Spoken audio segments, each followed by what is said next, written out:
Well, hi folks, hope you're well. Second video of the day. I thought I'd do the earlier one that you may have seen while I was still fresh in my mind thinking about it, because I have a tendency to forget things now. Alzheimer's seems to be kicking in. Anyway, welcome. I'll just move a little bit. This evening's sort of jabber jabber session. I want you to put your listening ears on. It's purely an observational video. No, I'm not going to show anything, but it's compiled really through experiences I've had in my life and how and why I have come to the conclusions that I have after much thought. And sounds like I'm resigning my job. I'm just going to have to let you go as an employer.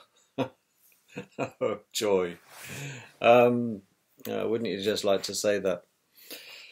Well, I did. Anyway, best move I ever made. Anyway, back to the point.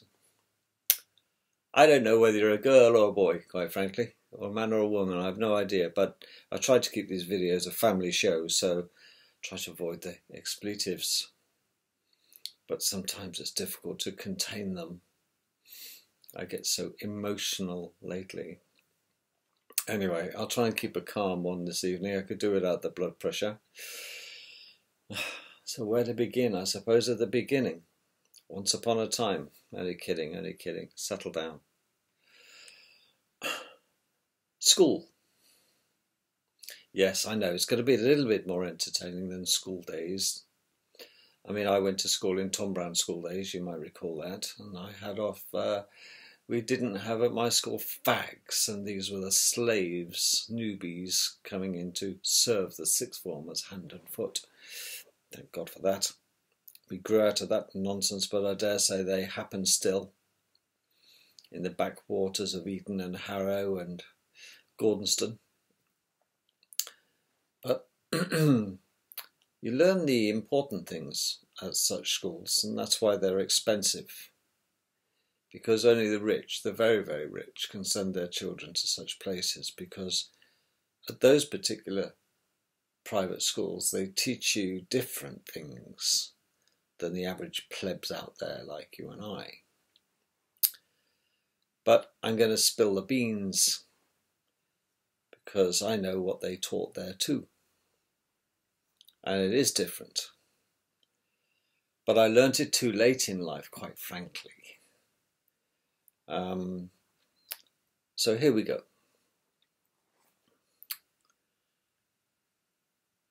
Go into any W.H. Smith's newsagents downtown or in the city where you live or village. We all know what W.H. Smith's is. It's where you can go and buy and browse magazines until you feel sick. And there are magazines for practically everything. And if you're waiting for someone for half an hour while they go shopping, I spend my time waltzing around up and down, too tight to buy any, looking at magazines and wondering, are there really people out there who would buy a magazine that would discuss such things? Oh yes, there must be a market, otherwise the magazine wouldn't exist. And there are too many magazines for me to highlight. But there are plenty, some magazines I can remember, of course, but there is certainly a dominant area within the magazines. Forget the model railway enthusiasts and stamp collecting and things. They've been around for years. But of late, there seems to be more and more and more and more fitness magazines. Somebody trying to tell us something. And you look at them and they're all physical fitness and machines that make you look like Arnold Schwarzenegger, or the women to make you put on some tone, they call it, muscle, and drop the fat. Nothing wrong with that, I suppose. But like everything, all things in moderation, and some people become a little bit fanatical about it, don't they? They are self-obsessed with their bodies. But as I say, there's nothing wrong with wanting to improve this thing we call our bodysuit, our body. However, across town then, on the way home, we had to pop into a do-it-yourself warehouse. Let's just call it B&Q and be done with it. Superstore. And no, I was not going to buy a drill because I didn't need a hole. Remember previous videos. But I looked around the shelves while her indoors was busy finding whatever she wanted, some spray, some paint spray, I think. And I was loafing around, surprised I didn't get arrested for gawping. And I think I had a few security guards follow me around because I haven't got a basket and I haven't got anything in my hand, and you're a bit of a suspect. And you get fed up of Bob coming up with his badge saying, "Can I help you?" No. Perhaps he's surprised that I'm not carrying anything, or asking him a question of his encyclopedic knowledge of screws and nuts and bolts, you see. But hey-ho, he's doing his job. I was looking around, I thought, this is all home improvement. How marvellous, what a surprise. Loft insulation to improve your home. Screws and shelves to put more shelves in your house so you can clutter up more space and create more dust and put things on. You've got to have shelves, you know. Do-it-yourself wardrobes, drawers, mirrors. Well, I could go on, but it's all about home improvement. Not only the home, not only the home. You can now fit yourself a new bathroom and improve your house. Garages, wow, there's lots of things for cars as well. There's all sorts of gadgets and widgets within B&Q now that you can buy this polish for your car. It's going to make it gleam. It's best polish in the world. And you carry on looking down and it's like spark plugs, but they're not normal spark plugs. These are super duper spark plugs, and they make your car all about improving and improving and improving. And then you slip out of this one and you think, oh, I've had enough of this. And you go into the botany area, you know, the garden centre bit, because not only they want to sell us things to go inside the house, they want to sell us things to go outside there. They don't miss a trick, do they? And I'm walking around looking at AstroTurf thinking, no good if you got dogs that piss on grass. Excuse me. AstroTurf, I thought about it because it was a great labour-saving device in the summer if you get up the grass and then put AstroTurf down. I've often thought about it, but it's so expensive. And, well... So, yeah, there are garden things, garden ornaments. Make it look nice, impress the neighbours. Barbecues, so you can stuff yourself stupid. But it's all about improving other things, isn't it? Improve the house. Improve the car. Improve the garden. Improve the loft. Improve the insulation of your house. It's all improve, improve, improve, improve. Look into my eyes. You're nothing. You need improving. We need improving. Go into W.H. Smith's and have a look at the health and fitness books. They're all weights and dynamic health machines that are going to make you look terrific. Then, of course, we have things like Cosmopolitan, where they have clinics of plastic surgery to improve the way you look. Like that half the time. Oh, yes, you can find Professor Davis Geek at the back in Harley Street, renowned plastic surgeon for making mutton look like lamb and all this sort of thing. Well, yes. Oh, nails. A whole magazine full of, you know, nails. These enamels, and you know, you name it, there's a magazine for it. And it's all about making us look better, or where we live look better. Look. It's all visual, it's all improvement. So you're getting me now. And yet if you look at the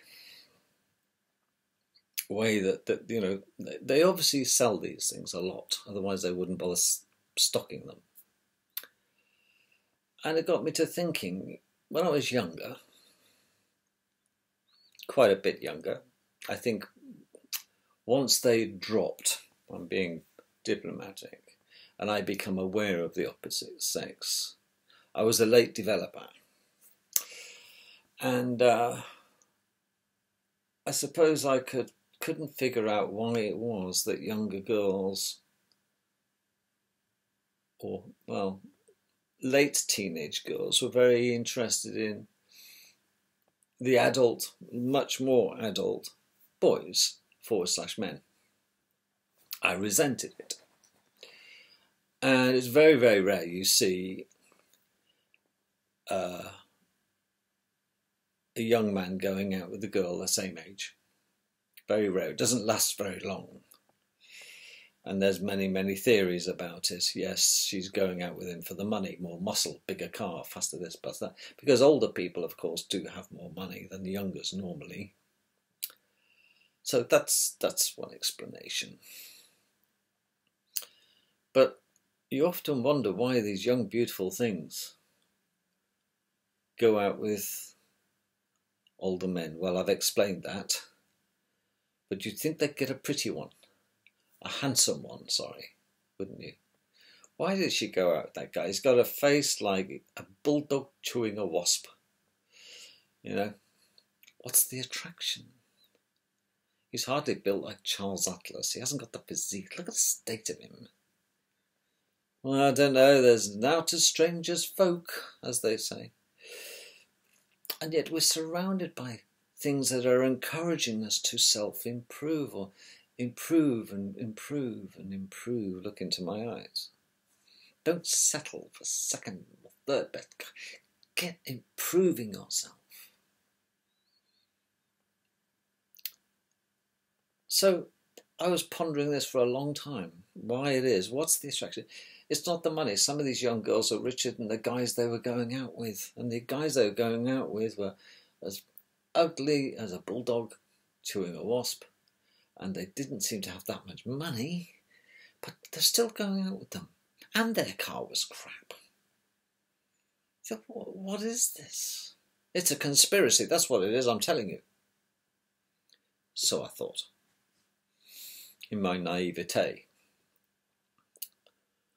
And I pondered this well into my adulthood, and continue, quite frankly, to. At least I know now, and I'm conveying that to you, what this research seems to have indicated to me. And I may be entirely wrong, but I think it's my theory, and I'll love it if I like, and I'll share it as I do to you. But I used to still wonder, what was the attraction? I do understand the attraction of being beguiled from your money, or your money beguiled from you, to make your house better, because everybody is effectively a snob. We are all living in this visual world. It's all about looking better, looking fitter, looking faster, looking brighter. It's all visual. And that'll be a clue. But as time goes on, I had to get on, and I joined the forces, and I met some guys some serious high rankers who had since retired. They'd seen very early days of the Second World War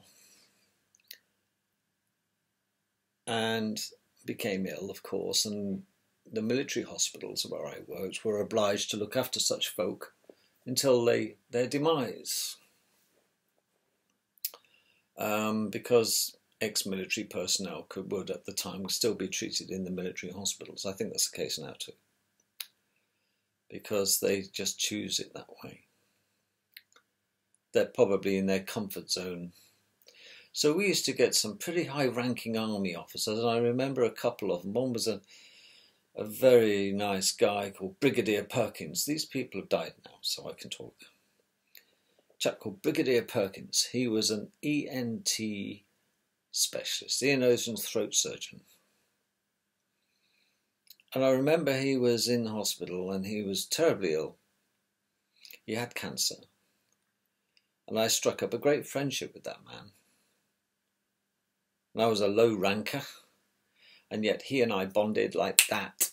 And I thought, well, I liked him instantly. And the more I got to know this guy, the more attracted to his company I became. Nothing sexual. But I craved his company. I wanted to be with him because I found him so fascinating. And it was a great partnership. He talked, I listened. How very dare I talk in the presence of such intellect. Truly, it's rare indeed you meet such people and have a meaningful conversation. Certainly with somebody who is terminal, they're going to meet their maker, but they still have their marbles. And they're not class conscious. I find the more intellectual people are, the less class conscious they tend to be. Salt of the earth people. So that was one person I developed very, very, very good long-term, before he died, of course, relationship with. We became great friends. Imagine me a lowlife and him a brigadier general, I think. He had more scrambled egg, we call it, gold all over his uniforms than you could shake a stick at. Well, I was gutted actually when the chappie died. I was heartbroken. It was similar mostly to how I felt, I suppose, when my father died. It hurt me that much that I'd lost such a man. I mean, why was I so fond of this man? Because he was a massive, massive attraction to me because of what his story is, a storyteller. He could tell stories and you just don't want him to stop. You would, one of these guys, you know. I've laboured that point. Fast forward a few weeks. Okay. And I'm on the surgical ward. And there's a young officer, very young, a real toff from Cranwell. He was learning to fly, pilot. And he'd come in for knee surgery. So he's in the surgical ward. There he is. And he's giving the nurses a real hard time. Pass me, fetch me, la-di-ya-di-ya. And, you know, I'm the big I am. And he's been in the Air Force 5 minutes. And yet some of these nurses he was bashing, literally, verbally, from pillar to post, had been in the Air Force longer than he'd been born. Anyway, because he was an officer, he could boss people about, and he was being a real pain in the ass. Anyway, I was allocated to look after this patient in the next room with a glass partition to this little junior officer. I thought, well, this would be fun. Who have I got? And this is the way they used to do it in them days. And I was allocated the mystery guest who had the curtains drawn. I thought, this is a bit dodgy. It was an all-male ward. They used to separate them in them days, male and females. I thought, okay. And I walked in and then I stopped at the doorway. And I looked at this chap in the bed and thought, my God. And he was dictating, sat up in bed. He's there to be ill. He's there to die, technically. Okay, because it was a CADE ward, a cancer ward. So, these are terminal patients. But, a mixture. It was surgical and terminal. I always seem to get the terminal cases. I don't understand it. Anyway, got this guy, and I didn't know him from Adam, and he was from London. And ACM, well, that was a rank that I was still trying to get my head around. ACM. And then it was, so many letters after his name. I thought, oh, another surgeon. He wasn't another surgeon. Because they have their FRCS and RCOGB or whatever they do. I just instantly glanced. I saw this old boy. And he had a secretary there doing shorthand, and and then she stopped and he started to use the dictaphones, which were quite new in them days, little cassette tape things with the proper tape. And he was dictating this letter, and it transpired that this chap was chairman of British Airways. I thought, oh, that come to my radar. I thought, well, he's getting on a bit. Chairman, how can he be chairman of British Airways? And yet he's in an RAF ward, And then I realised he'd got a knighthood. I thought, goodness me. And his name, and you can check him out, was a guy called Sir Geoffrey Tuttle. Tuttle, I think. Sir Geoffrey Tuttle. DFC, Distinguished Flying Cross. This guy was in the Air Force when Trenchard was a kid. And Trenchard developed the Air Force. It must have been.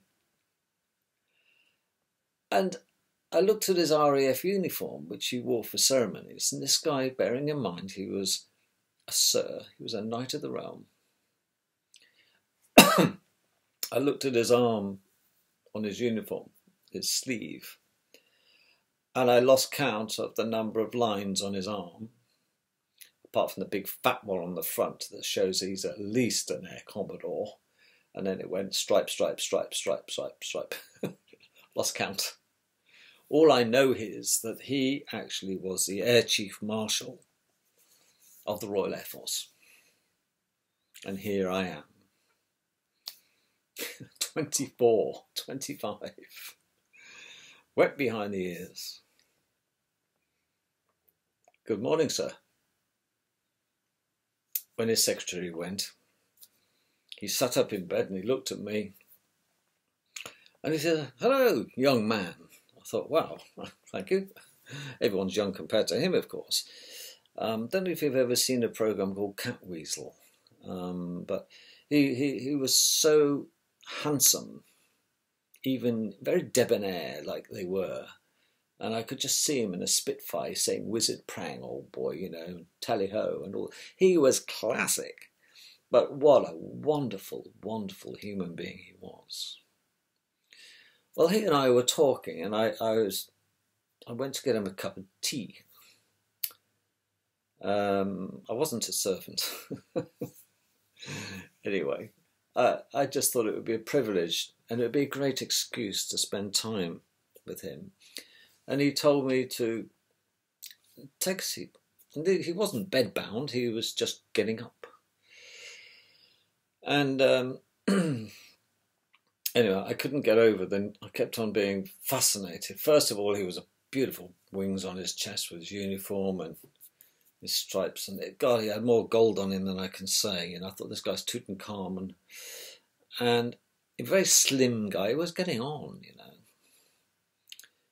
And he was currently working in London and Strike Command. This is a place near High Wycombe. And I thought, oh dear, I looked at his notes and I thought, I could see what was wrong. I didn't really want to bring it up. The ward round was just starting. And this little jerk next door, a nurse came in and she was a little bit tearful. Now this is the quality of Sir Geoffrey Tuttle.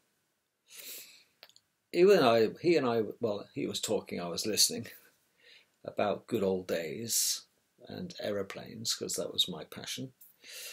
And then this young RAF nurse came in and she was a bit tearful, and anyway, Geoffrey Tuttle, this guy, he said, hang on a moment, stopped our conversation. He said, young lady, come here. He said, what's the matter? And she said, oh, it's just, she said, I'm sorry, sir. She said, I get so frustrated with people who are ingrates and not very grateful. He says, I too get frustrated with people like that. Who's been an ingrate? He says, well, she even whispered, we got this young officer who's currently at Cranwell, yet to graduate. And he's terribly rude and he's got no respect. Ah, okay. Anyway, he said, okay, well, I'm sorry to hear that. Anyway, cheer up. It's not all bad. Off she went, you see, with her morale boosted. I mean, serious talk of this guy. He's, you know, Marshal, Air Chief Marshal. Second only to the Queen in charge of the Air Force.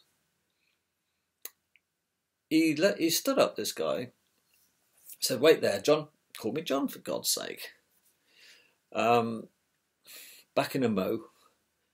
And he got his uniform sorted out, put his tie on, a clip on. Yeah. I mean, he looked the business. Despite, I knew he was dying, but he looked the business, this man. And he's very slim, looked very debonair.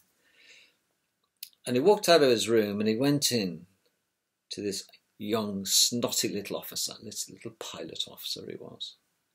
One little thin stripe around his wrist, yeah, who'd made the nurse cry.